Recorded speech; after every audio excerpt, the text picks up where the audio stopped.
Hello and welcome to another update video about Pepe. I want to share two structures with you that I'm looking at here at the moment from an Elliott wave point of view.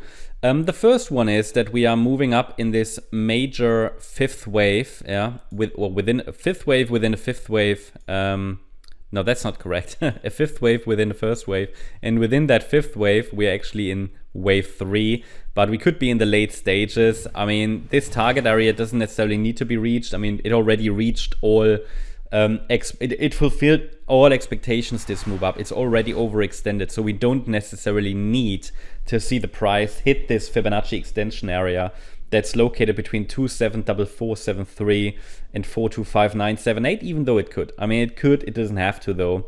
And then the next correction would be circle 4, and then we could get one more high in wave 5. I mean, that is one scenario.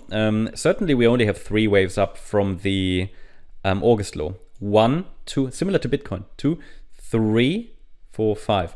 A different wave count is possible, which I will highlight here in orange on the chart, which would be wave 1. I showed you that yesterday, but I want to put it onto the chart now. 1, a wide wave 2, wave 3, 4, 5. Why do I like this wave count? I like it because the next correction, I mean, after such a rally, you know, it can make sense to expect at least a substantial correction. I mean, not deeper than this is anyway, because, or not necessarily much deeper anyway, than this support area is, but sideways. And if we look at the proportions of the white count, that wave 2 is tiny, and that wave 4 could also be tiny. I mean, absolutely, but after such a move up, experience tells us we often see some sideways consolidation for an extended period. So that wave 2 took from, well, end of August to early November.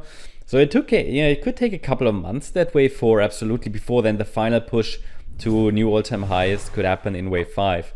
So these are the two wave counts I consider. Is essentially they are very similar. The only difference really is in the time, I think, that the wave 4 is likely going to take. The support levels will be very similar. So I don't even adjust them. They're here, you see not a major difference. If we have an upper support and a lower support, I would always show the lower one for risk management purposes.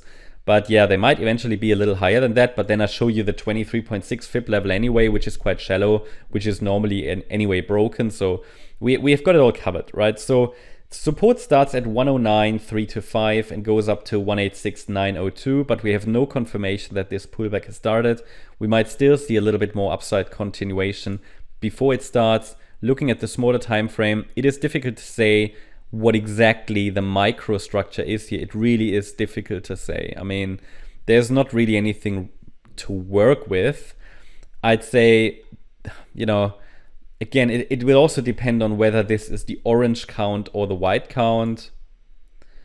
If you ask me, it probably looks like orange, because then the third wave is an ABC, and we say this is this would be A, B, C. Best guess, really. I mean, this is not predictive as such, but what I want to highlight is it looks a little bit as if this is another 1, I don't know, 2, maybe 3, 4, 5 in wave C. So again, that's best guess, because a third wave would be an ABC structure in this scenario. And then we have an A, B, and then 1, 2, 3, 4, 5, maybe one more high in wave 5 of C of 3. But that's not high confidence, just giving you my best perspective here about the micro. And then we can also say that, okay, what is support? Micro support here. But that's just sort of, it's nothing you can normally rely on when we're dealing with a messy microstructure like this. So what I would rather take it out actually after this video. But this is sort of just a Fibonacci area to watch. And we've seen a reaction. I mean, why do I highlight this? Because once we see a break below 176,360, that's an early indication a top could have formed. That's the earliest indication. It's not even a confirmation, but pullback so far, if you follow that on the micro, pullback is in 3 waves so far, keeps the door open for higher. That's the update about Pepe. Hope you liked the update. If you did, please hit the like button, leave a comment and subscribe. And if you really like the content, then please check out the channel membership. Also, make sure that you follow us on Instagram and Twitter for additional content. Thanks a lot for watching. Bye-bye.